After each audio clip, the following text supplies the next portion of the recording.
Okay, I'm back to do another short video.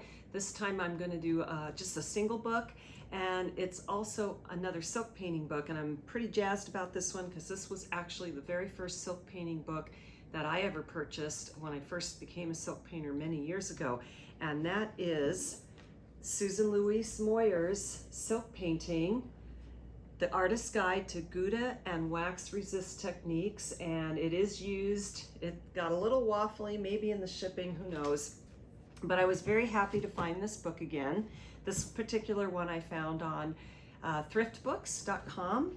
This book, like I said, was the very first book that I ever bought on how to paint on silk. I discovered silk painting back. This book was published, by the way, from 1991 by Watson Guptill Publishing out of New York. I don't even know if they're still in business, but I got so into this at the time, and at this particular time, Susan Louise Moyer actually had her own stretcher bar system, and I bought that system, and I had different sizes so I could stretch different size scarves. I could also stretch big ruanas and shawls. I could go all the way up to like a 48 by 72, and it was fantastic. And when I was first painting on silk, I really did work with Gouda resist technique. I don't do that quite as much now, although I will use Gouda for flourishes. You know, I like to do like some automatic line work and kind of let it go. And here's an example of one of my scarves. I'll just do a shameless plug, I guess. And I've got a little bit of this beautiful gold metallic that's sort of scattered in places strategically on that scarf against a multicolored background. But this book, if you're looking to actually draw with and make design lines on silk, this is a great book for it. And she takes you through a lot of different chapters, and let me tell you what some of the chapters are here. Talks about the medium, gets you set up for the kinds of materials and tools you're going to need, how to prepare your silk for painting, planning out your designs and how to transfer them onto the silk. A whole section on color theory, and what I liked about that section too is she showed how to make your own silk color chart by stretching some silk on stretcher bars and making your lines and then filling in all your different colors on the color wheel and creating your primary, secondary, tertiary, and then many more colors beyond that. She also shows all the different ways that you can set up and apply your dyes, and different ways to apply them: shading, blending, you know, direct application. And then even a short section on wax resist. I don't know a lot of people that work with wax on dye. I never, on silk fabric, sorry. But I never got into the wax, and I never really did batik, but I know there are artists that do that. And then last but not least, she has all the other interesting things you can do on silk, like putting salt on the silk, alcohol, wet on wet, retaining white areas with alcohol, alcohol on treated silk, and building different lines, because you can paint and then put a Gouda line on, and that's clear, and then you can paint again, and then your line is going to be whatever that first color is that you put down. And so you can get some really interesting things. And then finally she gets to the very end where she shows how to steam your silk so that the dye is permanently set into the silk, dry cleaning your silk and rinsing. So throughout the whole book there's some wonderful examples of her artwork, and she was very much into, I think at this time, creating paintings that had a lot of marine life, a lot of birds, a lot of flowers. Here is another example of Susan's work.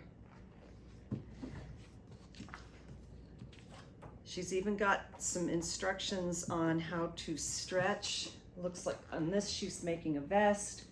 This is a specific type of stretching technique and how to do it. I stretch all my silk on wood stretcher bars that my husband built for me. I use an elastic cord, and even though I can't get my little hooks anymore, I figured out a way to make hooks using baby pins, or baby diaper pins basically, and they'll poke right through, and I can run the circle part of it through the elastic cording. And if you're going to do paintings, which some of us like to do, you're going to stretch on wood stretcher bars, different techniques for attaching the silk, you know, whether you want to use pins or tape, because not everybody paints on silk and does wearables. Some silk painters like to do wall art, like this here. That's a beautiful silk painting. And that one's actually by Marty Noble. That is not by Susan. And again, here are some beautiful examples. Julie Jennings and Sissy Siska. The thing that I always loved about painting on silk is the dyes themselves. The colors are just amazing. They're so beautiful and colorful and inspiring. And if any of you have ever done watercolor, for example, you would probably like silk, to watch it spread when you put the dye down.